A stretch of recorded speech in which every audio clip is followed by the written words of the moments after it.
Alright, here we are. Continuing on with the PR Bushwheels installation of the Carbon Z tail wheel. Got some screws in the inserts there. They're going to go in the holes. The screws are to keep the mix from coming back up through the hole and affecting your threads on the inside where you're actually going to screw the tail wheel down. So you get a little bit of the mess coming out there. And this is 5-minute epoxy, so the good thing is work it around, get it all in there. Okay, now we'll come back and start cleaning that off a little. And you see the tail wheels installed, or the T-bars installed. That's epoxied on there. Using the screw hold as your marking guide. You see how that's with the flush with the front edge of the rudder there on the mounting or the pivot point. As Robert's cleaning all that off, it's going to start setting up here pretty quick. Again, using micro balloons. If you have the high fiber, great, but that's getting hard to find. And again, from the furthest edge to the center of this beginning hole is about 9/16 of an inch.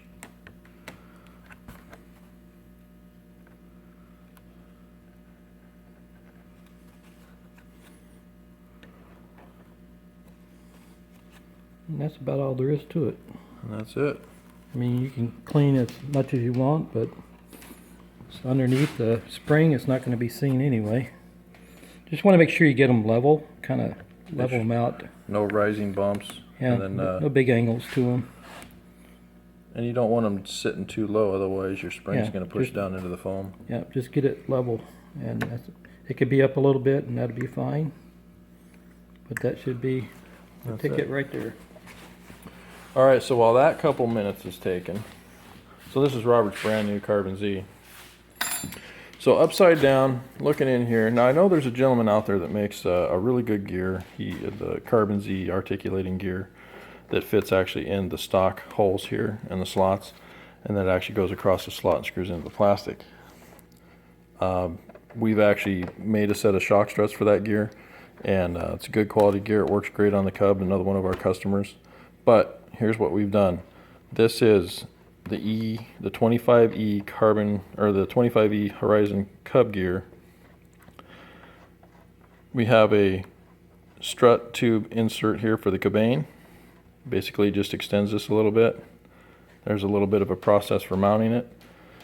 We have one initial locating hole on both sides. We actually go through the hole that the original gear mounts to. And then we we actually put plywood inserts back here in these 4 areas. And then, so we've got PR shock struts on here. And so what we're going to be looking at doing is a kit. For you guys that want this type of gear, we're going to do a kit that's going to be the struts and that tube. And there's absolutely no other modifications you have to do to the actual landing gear. The modification will be here on the plane where you're going to mount it. So that'll be coming out pretty soon. Alright, so we're going to hang tight, we're going to let that dry. Let that set up, and we'll come back and show the mounting part of it. About 4 or 5 minutes, we'll let that harden up and show you what it looks like when it's all done. Mounted. Okay, so we've just about got it mounted here. You know, I'm thinking this is a tricycle. I think the scale's off just a little bit. I think it might be okay. It's sticking back just a little bit too much. Yeah, I don't know, but that's pretty awesome though. So what you see here is this is a 60% tail wheel. So it's a beast. These tires are the same size as those tires, and so that's so this, you'll see this one out on our NASA project. We got something, we're going down to NASA, so they're going to be working on that one. But yeah, it doesn't quite fit the Carbon Z, and you might have to add a little bit of weight up on front, since I think here's the comparison. Here's your comparison. So there's your quarter scale. This is your Carbon Z or quarter scale. This is your 60%. This weighs as much as the airplane. Be right back. All right, here we are. We're back. So once you get your struts in place, you're also going to get a black spacer. Make sure you put that black spacer in the back there. That gives you the right angle and distance from the tail wheel and the rudder. These planes are so fragile. You have to really watch pushing on them, and they'll dent on you really easy. And if you breathe too hard, you'll put a dent in it somewhere.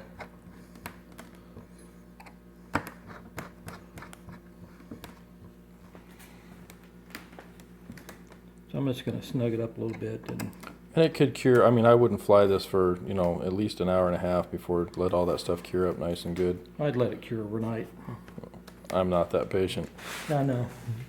But again, the longer you let that cure, the better it'll be. But you know, if you're doing this in the afternoon, then the next day go fly.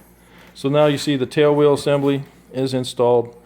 You've got your T-bar, which is going to be the controls for the springs. We'll put the springs on here too real quick. Well, I haven't glued in the rudder yet. Oh, the rudder's not glued in. Yeah, I got to CA the rudder, but it's Yeah. pretty straightforward from this point. It's just a couple spring hookups and. Yeah, we supply 2 springs. There's a You hole typically here. have a spring here. Right there, right in the box. Yeah, I got a spring. So here we are. We'll bring over. So we got a couple springs here, and these just attach right in here, and you just wind them right on. Just a pair of pliers. Needle nose Yep. pliers probably work best. You get them on there. Yep, and they'll And- put just the right amount of tension on there. And in the event you ever need to adjust yours, what you do is you cut the end off of whichever side is too loose or not tight enough, and you pull that out, and you can actually increase the tension by increasing the length of the spring. So, you know, if you don't get it and it's not perfect to your airplane, you can always adjust that a little bit. I still got to hook up all my links here and everything, but Yeah. So this airplane's This is a- pretty much out of the box, and you know, we can't leave anything alone, so we had to start right in on it. So anyway, quarter scale PR Bushwheels Carbon Z adaptation kit for the tail wheel. I already showed you the gear. So what we're going to do is we're going to flip this over for you real quick. So we'll come right back.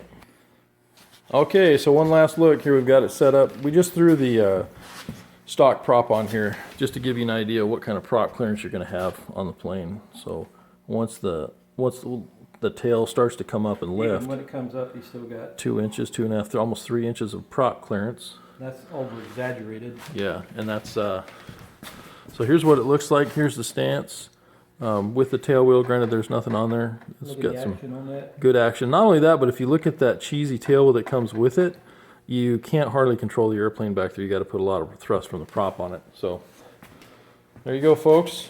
PR Bushwheels modifications. More to come.